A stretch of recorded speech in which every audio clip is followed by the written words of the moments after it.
Hey guys, good morning and welcome back to my channel. सबसे पहले happy independence day to you. आज है 17 अगस्त, Thursday का दिन है। और जैसा कि मैंने आपको पहले व्लॉग में, इसके पहले वाले व्लॉग में बताया था कि हम जा रहे हैं एक ट्रिप पे। तो ये ट्रिप फ़िलहाल के लिए हम कहाँ जा रहे हैं वो तो मैं आपको नहीं बताऊँगा, वो आपको आगे आगे पता चल ही जाएगा, या शायद मैंने डिस्क्रिप्शन में लिखा होगा। अभी के लिए मैं आपको इतना ही बोल सकता हूँ कि हम जा रहे हैं काफ़ी दूर। तो ये जो ड्राइव है वो ऑलमोस्ट 800 किलोमीटर्स का है वन साइड। और हम कंट्री से बाहर जा रहे हैं, दूसरे कंट्री जा रहे हैं। ओके, कंट्री से याद आया, मुझे पासपोर्ट एंड ये रखना है, सो इट्स वेरी इंपॉर्टेंट। तो फ़िलहाल के लिए हम नीचे आ चुके हैं और मैं गाड़ी अभी रेडी कर रहा हूँ। तो काफ़ी धूप है, गाड़ी तो भट्टी बनी पड़ी है वगैरह मैंने यहाँ ला के रखा है। तो अभी मैं उसको लोड करूँगा। पहले तो मैं गाड़ी ठंडा करूँगा। तो अभी का जो टेम्परेचर है वो ऑलमोस्ट 30 डिग्रीज़ है और पूरा सनी है, ब्राइट सनी। सबसे पहले मैं सारा विंडोज़ ओपन कर देता हूँ।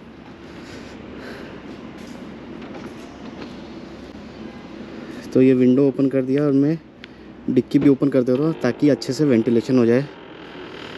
हाँ, इट्स वेरी इंपॉर्टेंट क्योंकि गाड़ी में बैठने लायक नहीं है। गाड़ी फुल पैक होके जाने वाली है तो मुझे उसमें हवा भी डालना है, हवा चेक करना। फॉक्सवैगन गाड़ी में बहुत अच्छी बात है कि वो एक एयर पंप भी देते हैं, जो कि आप गाड़ी के 12 वोल्ट सॉकेट में लगता है, यूज़ होता है। मैंने मायरा के लिए एक नया बग्गी लिया है। ये जो चाइल्ड सीट है ये एक्चुअली 15 केजी के ऊपर के बच्चों के लिए है। तो अभी मायरा जिसमें बैठ रही थी वो अप टू 15 केजीज़ था, अप टू 19 केजीज़ है वो। बट वो काफ़ी जगह लेता है। जब वो पीछे सीट में डाल देते हैं तो फिर जगह ही नहीं बचती है 2 लोग को बैठने के लिए। हालांकि ये जो सीट है ये भी उतनी ही चौड़ी है, बट ये बीच में आ जाती है, बीच में आ सकती है। वो वाली सीट बीच में नहीं लगती क्योंकि उसमें आइसोफिक्स है। सो बेसिकली एक आइसोफिक्स कनेक्शन होता है जो कि पीछे सीट को जाता है। तो बीच वाले सीट में आइसोफिक्स का ऑप्शन नहीं होता है। तो मैंने ये मंगाया, इसमें आइसोफिक्स नहीं है, ये डायरेक्ट कार के सीट बेल्ट में आके ये फिक्स होता है।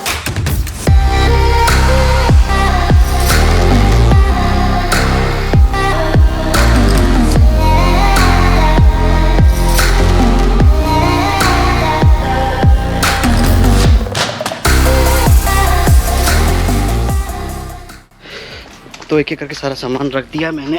सारा सामान नहीं, अभी 1-2 बैग और बाकी है। तो इसमें पूरा हमारा खाने का सामान है। और ये कपड़ों का है, ये 2 मम्मी पापा का है, ये मेरा और मायरा का है। और एक और बैग है स्वाति का, सॉरी। बग्गी भी ले लिया है मायरा का, क्योंकि जनरली मायरा घूमते घूमते कभी कभी थक जाती है, तो इसके लिए बग्गी रखा है। द बेस्ट पार्ट इज़ कि ऐसे हैच ओपनिंग है इसका, इस तरह से ओपन होता है, पूरा डिक्की ओपन होता है, तो जगह भी काफ़ी मिलता है। जो एंट्री का स्पेस जो है वो काफ़ी है। अगर तो एक लंबे स्ट्रेच में तो नहीं जा सकते, बीच में रुकते हुए जाएंगे 2-3 घंटे में। तो मैंने गाड़ी का पेट्रोल फुल कर दिया है। अभी ये है 12:15। मैंने प्लान किया था कि 12 बजे निकलेंगे, बट 12:15 हो रहा है, तो एस्टिमेट था कि 12:30 तक निकल ही जाएंगे। ड्राइव हमारा है 8 घंटे का, और मैं कंसिडर कर रहा हूँ कि 2 घंटे रुकते हुए जाएंगे अगर, तो हर 3-3 घंटे पे मैं स्टॉपेज लूँगा। 2-3 स्टॉपेज हो जाएगा, एक मेजर रहेगा आपको खाना खाने के लिए। और अभी प्लान ऐसा है कि जर्मनी के बॉर्डर पे पेट्रोल फिल करूँगा, क्योंकि एक टैंक में लगभग मेरी गाड़ी 700-800 किलोमीटर चल जाती है। और जो मेन चीज़ है वो ये बैग है, इसमें है पासपोर्ट वगैरह सब कुछ हमारा। तो ये बहुत इम्पोर्टेंट है, ये रहेगा आगे, क्योंकि कहीं पे कुछ भी चेकिंग हो सकता है। तो ये हमेशा रखना है हमको जब हम दूसरे कंट्री ट्रैवल कर रहे हैं, इट्स मस्ट। में मेजरली मेरे पासपोर्ट है और गाड़ी का डॉक्यूमेंट्स वगैरह मैं भी रख लिया है, सब कुछ मैंने। तो 12 बजे का प्लान था, ऑलमोस्ट 1 बजने जा रहे हैं, अभी तक हम निकले नहीं हैं। अभी फ़िलहाल के लिए गाड़ी मैंने यहाँ पे लगाया है क्योंकि यहाँ बहुत ज़्यादा धूप हो रहा था, तो यहाँ छाँव में लगाया है। मायरा भी अंदर बैठी है क्योंकि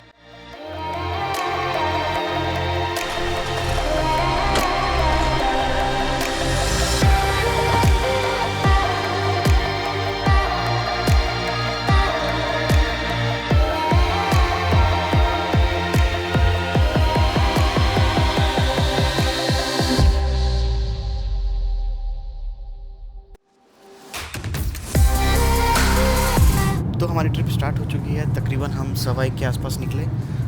हमारी जो जर्नी है वो कोबुक से स्टार्ट होकर वुल्सबर्ग जाएगी। वुल्सबर्ग से हम जाएंगे फिर फ्रैंकफर्ट से फिर हम जाएंगे काइज़रस्लॉटन, और उसके बाद जाएंगे सारब्रुकन। जो सारब्रुकन जो है वो जर्मनी का बॉर्डर है, और उसके आगे फिर फ्रांस स्टार्ट होता है। तो हम सारब्रुकन से हम आगे जाएंगे फ्रांस में मेट्स, और मेट्स से फिर हम जाएंगे अपने फाइनल डेस्टिनेशन पे। बट इस बीच में मैं काइज़रस्लॉटन और सारब्रुकन के बीच में एक छोटा सा ब्रेक लूँगा, छोटा सा या बड़ा सा ब्रेक लूँगा, जहाँ पे मैं अपना पेट्रोल भी फिल कर लूँगा और थोड़ा हम लंच भी कर लेंगे। रोड जो है वो कम्प्लीटली हमको ऑटोबान है। सिर्फ कोबुर से वुल्सबर्ग का जो रोड है वहाँ पे मुझे बुंडेसस्ट्रासा मिलेगा, जहाँ पे मुझे स्पीड लिमिट 100 है, और जर्मनी के ऑटोबान में मेरा स्पीड लिमिट अनलिमिटेड है। वेरएज़ जब मैं फ्रांस एंटर करता हूँ तो वहाँ मुझे शायद 130 will be the maximum limit on the autobahn.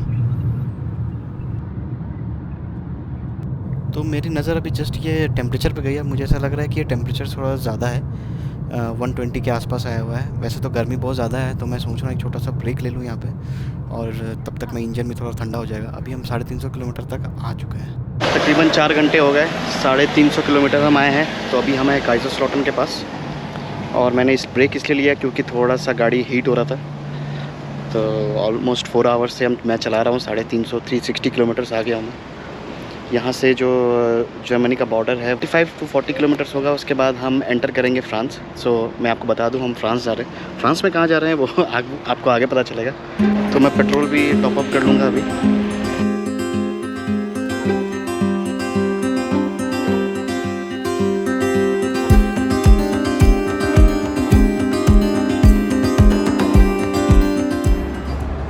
तो 48 यूरो का पेट्रोल हुआ है।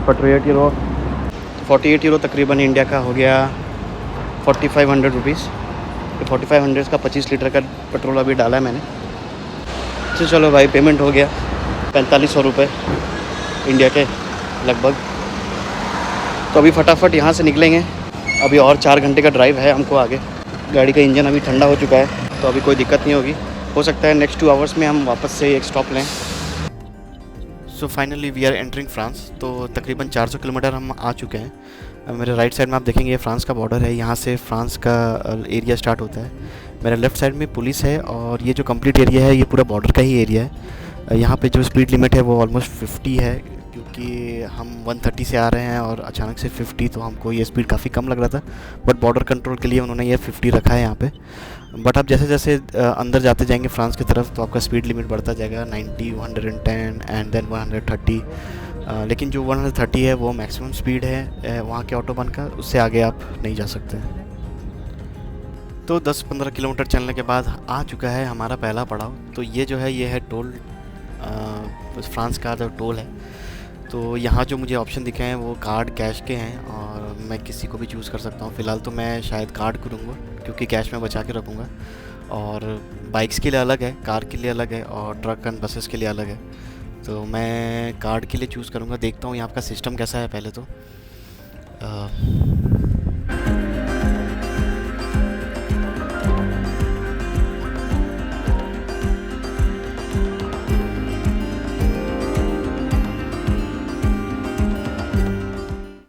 तो काफ़ी आसान था सब कुछ, एवरीथिंग वाज रेडी।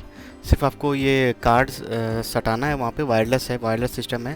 तो आपको खाली कार्ड रखना है, ऑटोमेटिक ट्रांजैक्शन होता है, और अपने आप बैरिकेड ओपन हो जाता है। तो यहाँ पे मुझे लगा कुछ 4.5 यूरो, जो कि तकरीबन 450 रुपये होते हैं इंडिया के INR में। हालांकि कोई पेपर नहीं दिया, वैसे ठीक ही है, पेपरलेस भी है, वायरलेस भी है। ये वायरलेस का सिस्टम मुझे ज़्यादा अच्छा लगा, क्योंकि इसमें ज़्यादा हसल नहीं है। आपको जस्ट आपके वायरलेस कार्ड को टच करना है और ट्रांजैक्शन ऑटोमेटिक हो जाता है, बैरिकेड ओपन हो जाता है। तो मैक्सिमम टू मैक्सिमम आपको 5 से 10 सेकंड लगते हैं, आप ये टोल को क्रॉस कर जाते हैं।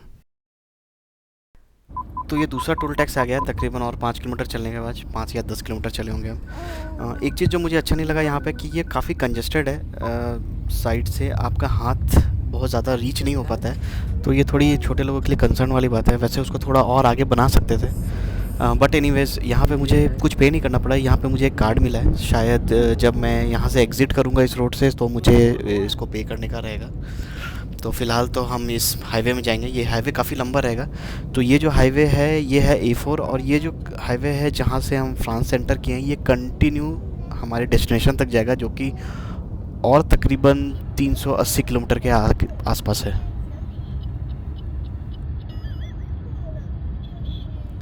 एक चीज़ जो मैं यहाँ नोटिस कर रहा हूँ कि यहाँ जैसे एंटर किया है, तो ये यहाँ मुझे ज़्यादा ग्रीनरी नज़र आ रहा है। जर्मनी से थोड़ा ज़्यादा लग रहा है ग्रीन। और ये जो रोड है वो काफ़ी क्वाइट है, मतलब बहुत ज़्यादा ट्रैफिक नहीं दिख रहा है। जर्मनी में जब आ रहा था मैं तो काफ़ी ट्रैफिक था वहाँ पे, बट यहाँ पे काफ़ी मुझे कूल एंड काम टाइप का फील हो रहा है। और जो स्पीड लिमिट है 130 है। 130 होने की वजह से क्या है कि गाड़ी आराम से चल रही है, क्रूज़ हो रही है, ईज़ी क्रूज़ हो रही है, और इसमें मुझे माइलेज भी अच्छा मिल रहा है।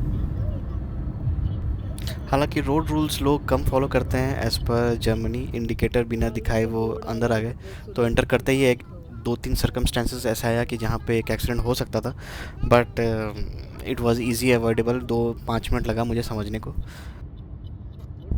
I am enjoying driving in France, मुझे अच्छा लग रहा है। और सबसे अच्छी बात, खुशी की बात यह है कि मैं फ़्रांस में गाड़ी चला रहा हूँ, वही मेरे लिए काफ़ी खुशी की बात है। तो मैं अगर कंट्रीज़ काउंट करूँ तो मैं इंडिया में चला चुका हूँ, जर्मनी में चला चुका हूँ, फ्रांस में चला चुका हूँ, इटली में चला चुका हूँ, ऑस्ट्रिया में चला चुका हूँ, चेक रिपब्लिक में चला चुका हूँ, स्लोवाकिया में चला चुका हूँ। तो ऑलमोस्ट ये 6 to 7 कंट्रीज़ है, और फ्रांस आज ऐड हो गया, तो आई एम रियली एक्साइटेड और मैं काफ़ी हैप्पी हूँ इसको लेके। Guys, welcome to the channel. मुझे जाना उलाओ। आगे पीछे को आगे पीछे करेगा को। Thank you for watching my video. तो शाम ढल रही है और शाम के नज़ारे और भी बेहतरीन और भी सुंदर लग रहे हैं। आप देख सकते हैं ये सनसेट, तो ये सनसेट एंजॉय करते हुए जाने में बहुत अच्छा लग रहा है। काफ़ी ठंडा ठंडा सा माहौल हो गया है अभी, और दिन भर हम इतने धूप में ट्रैवल किया, अचानक से ये ठंड जैसा फील हो रहा है, तो काफ़ी अच्छा है। और ये सीन वाकई बहुत ही मस्त है, बहुत ही अच्छी है। आप ये गाड़ी सामने से जा रही है वो देख सकते हैं, और ये सनसेट है। It's really looking very beautiful, very amazing. पता नहीं कैमरा में कैसा दिख रहा है, बट रियल लाइफ में ये बहुत ही ज़्यादा खूबसूरत दिख रहा है।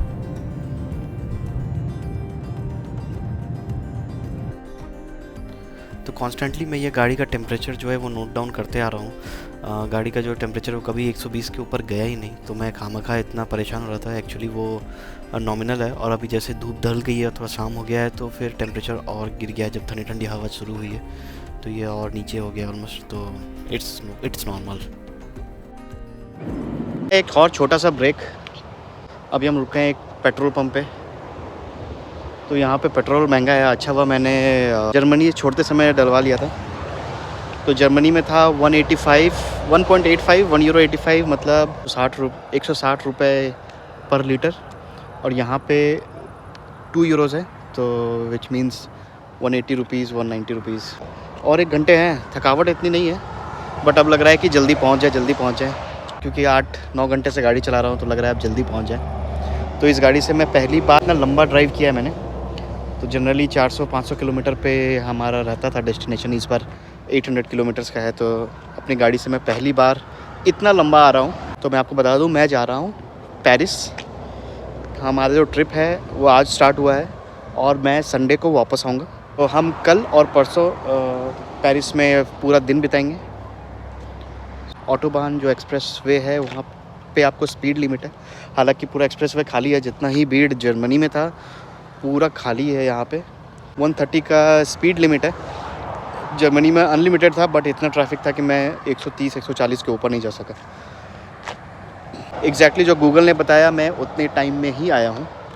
टेम्परेचर ने बहुत तंग किया है मुझे आज। कुछ प्रॉब्लम नहीं है, इट्स जस्ट कि मुझे पता नहीं था। जब भी किसी भी ट्रिप में जाता था कभी नोटिस नहीं करता था कि कितने टेम्परेचर तक जाता है।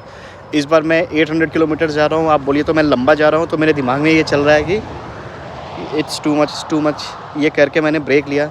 फिर मैंने एक्सपेरिमेंट ये किया कि मैं इसको स्पीड में भगाता हूँ। तो जर्मनी में मैंने इसको स्पीड में भगाया, 160-170 भगाया, फिर भी टेम्परेचर 120 के ऊपर नहीं गया। और ये है मेरा गोप्रो।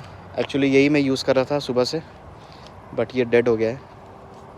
ज़्यादा बैकअप नहीं रहता ये गोप्रो का। मेरा तो 2 घंटे से ज़्यादा नहीं चलता कंटिन्यूस। बट हाँ, ये मैंने इसका हैंड ग्रिप लिया हुआ है, तो ये हैंड ग्रिप से और थोड़ा बैटरी बैकअप बढ़ जाता है, ऑलमोस्ट 5 आवर्स हो जाता है। बट पता नहीं, ये मैंने चार्ज किया था, शायद चार्ज नहीं हुआ है ठीक से, तो ये भी ऑफ हो गया है। तो यहाँ खेलने के लिए काफ़ी कुछ है ना। ये विंडशील्ड पे बहुत गंदा हो गया है, तो मैं खोज रहा हूँ कि अगर मुझे कुछ साफ़ करने का मिल जाए। यहाँ पे जनरली रहता है पेट्रोल पंप पे, बट मुझे ऐसा कुछ दिख नहीं रहा है यहाँ। लेडीज़ के टॉयलेट में इतना लाइन लगा था कि वो जेंट्स के टॉयलेट में अंदर जा रहे थे। मैंने नोटिस किया जो हैंड ड्रायर वगैरह था ना, जो हैंड ड्रायर वगैरह है, वो उन्होंने अपना ही मेड इन फ्रांस का ही लगा के रखा है। सब अपने अपने कंट्री का प्रमोशन कर रहे हैं। अच्छा है, करना भी चाहिए, हमको भी करना चाहिए इंडिया में।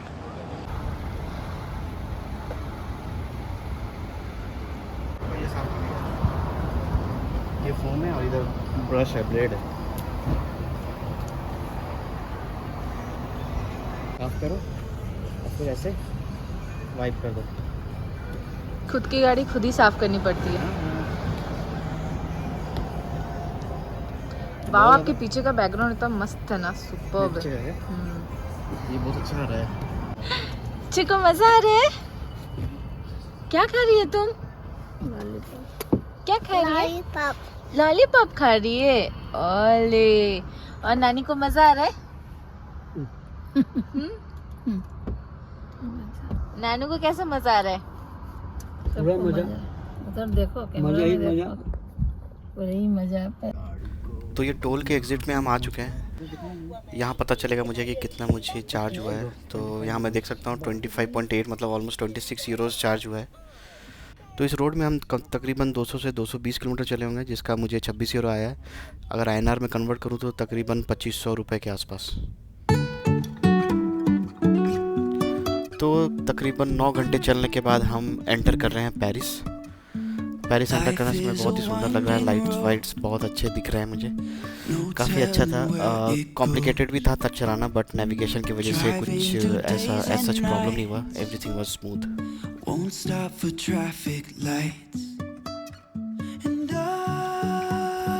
अभी हम जा रहे हैं। हमें लगता है हमने गलत गेट चूज़ किया था। अभी हम देखेंगे, हमको इंस्ट्रक्शन है कि कैसे अंदर जाना है। हमने पीछे वाले इसमें ट्राई किया बट वो शायद हमारा नहीं था, वहाँ कोड काम नहीं किया। तो अभी ये वाले डोर पे ट्राई करते हैं। 04908। यस, या ये है। तो ये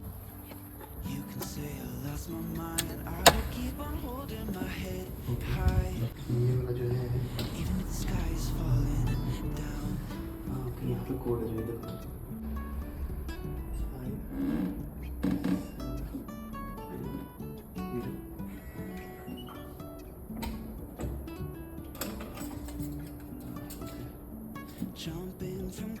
वेलकम बैक। तो हम आ गए। तो अभी हम घर में आ चुके हैं। ये घर बहुत ही अच्छा है, बच्चे के लिए तो खासकर बहुत ही बेहतरीन है। तो मैंने ये अपार्टमेंट लिया है। ये 2 रूम का अपार्टमेंट है। तो मैं आपको अपार्टमेंट दिखाता हूँ। ये फ़िलहाल तो ये बच्चे का रूम है और मायरा को बहुत ही मज़ा आ रहा है यहाँ पे। तो मैं ये ऊपर वाले बेड पे, बंक बेड पे सोया हूँ। इसके नीचे एक बेड है और एक बेड यहाँ पे है। तो मैं आपको दिखाता हूँ कैसा है ये घर। तो यहाँ पे ऊपर एक बेड है जहाँ पे मैं बैठा था। ये दूसरा एक बेड है जो कि इसका एंट्रेंस है कि यहाँ से भी है और यहाँ से सीढ़ी से ऊपर जा सकते हैं। और एक बेड यहाँ पे कुछ टॉयज़ हैं। यहाँ टॉयज़ रखा हुआ है और यहाँ पे एक रेल है। यहाँ से रोड दिखता है। तो हमें यहाँ पे रोड दिख रहा है, बहुत ही मस्त है। यहाँ से हवा भी बहुत अच्छा आ रहा है। तो चलिए यहाँ से बाहर जाते हैं। बाहर है दूसरा बेडरूम। तो ये मेन बेडरूम है। ये ऐसा है, यहाँ लैंप है, ये बेड है, वहाँ चेयर है, छोटा सा कोजी रूम है। रूम का दरवाज़ा खुला तो अच्छा हवा आ रहा है। यहाँ पे ये इन्होंने शेल्फ दिया है। कुछ नहीं बोलेगी मेरे। यहाँ पे प्रोजेक्टर है, पता है क्या? ये वाला प्रोजेक्टर है, यहाँ टीवी नहीं है। फीचर भी अच्छा ही है जो ये। अच्छा ये वाला की दिया है क्या? बट ये भी ठीक है। कॉइल है, यहाँ पे चम्मच वगैरह सब कुछ है, सब कुछ रखने का। यहाँ बेड वगैरह,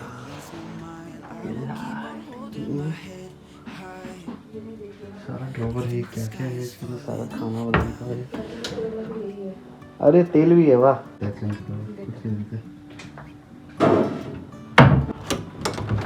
पर फ्रिज के नीचे फ्रीज़र है, काफ़ी पुराना है वैसे।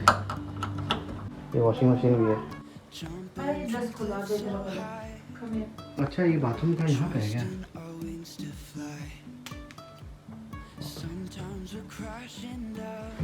और ये नहाने का है।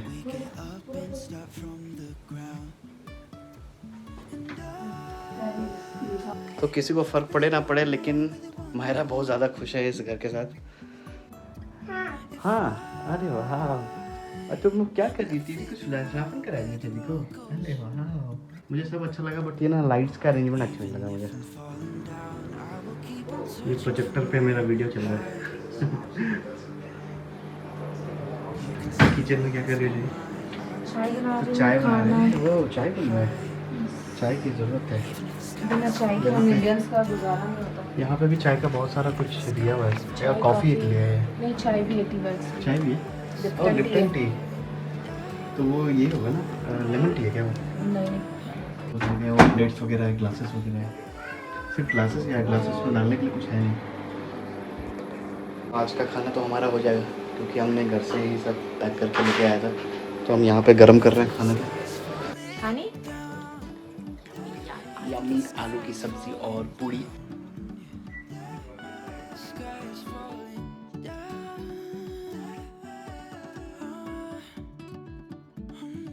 तो चलिए आज का व्लॉग यही ख़त्म करेंगे। कल फिर मिलेंगे आपसे दूसरे व्लॉग में।